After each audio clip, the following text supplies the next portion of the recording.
वर्ष रामनवमी के दिन एक बड़ा हादसा हुआ था जो कि सिंधी कॉलोनी स्थित बेलेश्वर महादेव मंदिर में हुआ था। उस हादसे को हुए पूरे एक वर्ष एक दिन हो चला है, परंतु आज भी न केवल इंदौर अपितु संपूर्ण मध्य प्रदेश उस हादसे को याद करते ही रो देता है। ऐसा भयानक हादसा था वह, जिसमें क्या बच्चे, क्या जवान, क्या बूढ़े, 36 लोगों की मौत का गवाह वह हादसा है। एक ऐसा हादसा जो किसी भी कीमत पर भुलाया नहीं जा सकता। दरअसल एडवोकेट प्रमोद कुमार द्विवेदी ने मंदिर की वैध अवैध जमीन को लेकर मचे घमासान को मीडिया के सामने खोलकर रख दिया। उन्होंने कई सवाल मंदिर को लेकर उठाए तथा उन्होंने प्रशासन से सीधे तौर पर सवाल किए।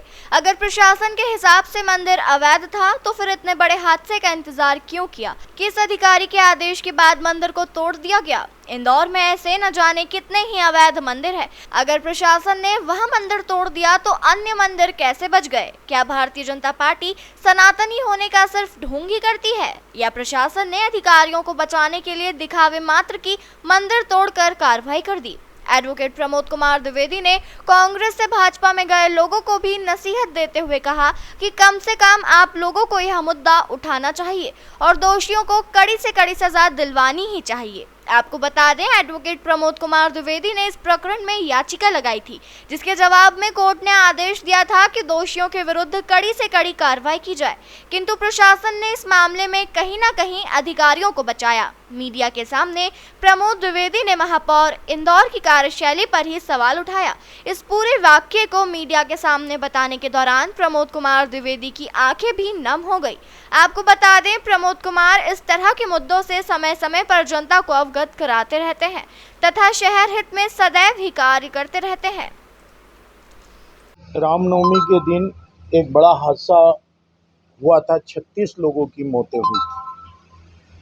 एक साल एक दिन आज हो गए। हादसे के दूसरे दिन मंदिर तोड़ा गया। क्या हादसे का जिम्मेदार मंदिर था? मंदिर क्यों तोड़ा? और मंदिर अवैध था तो हादसे के बाद ही अवैध कैसे हो गया?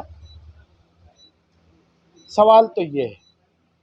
सवाल ये है कि मंदिर अगर गलत था तो अन्य जगहों पर भी कई धार्मिक स्थल हैं, सबको तोड़ दिया जाना चाहिए था।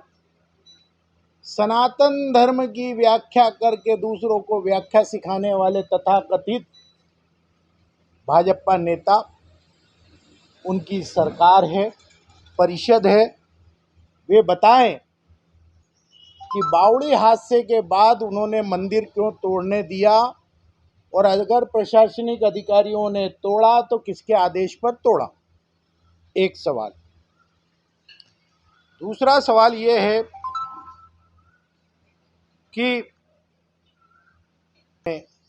मेरे द्वारा तथा महेश गर्ग पूर्व पार्षद द्वारा इस संबंध में याचिका लगाई गई थी।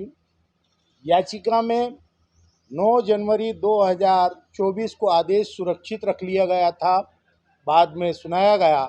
उसमें यह आदेश दिया गया कि जो मजिस्ट्रेट की जांच हुई है उसमें जो लोग दोषी पाए गए हैं उन पर कार्रवाई हो। किस पर कार्रवाई हुई? सोसाइटी के 2 जिम्मेदार पदाधिकारियों को गिरफ्तार कर लिया गया, न्यायालय में पेश कर दिया गया और अधिकारियों के पीछे पिछले दरवाजे से नई पद स्थापना कर दी गई। यानी नगर निगम के अधिकारी या शासन प्रशासन के अधिकारी जो जिम्मेदार थे, महापौर जी आप अभी तक आदेश को पढ़ ही रहे हैं। आप तो अपर महाधिवक्ता जैसे पद को सुशोभित कर पाए थे। आप तो रोज आदेशों को पढ़ते थे, समीक्षा करते थे। आज अचानक नगर निगम के महापौर बनने के बाद आपको इतने महीने लग गए एक आदेश की समीक्षा करने में? एक अहम सवाल और,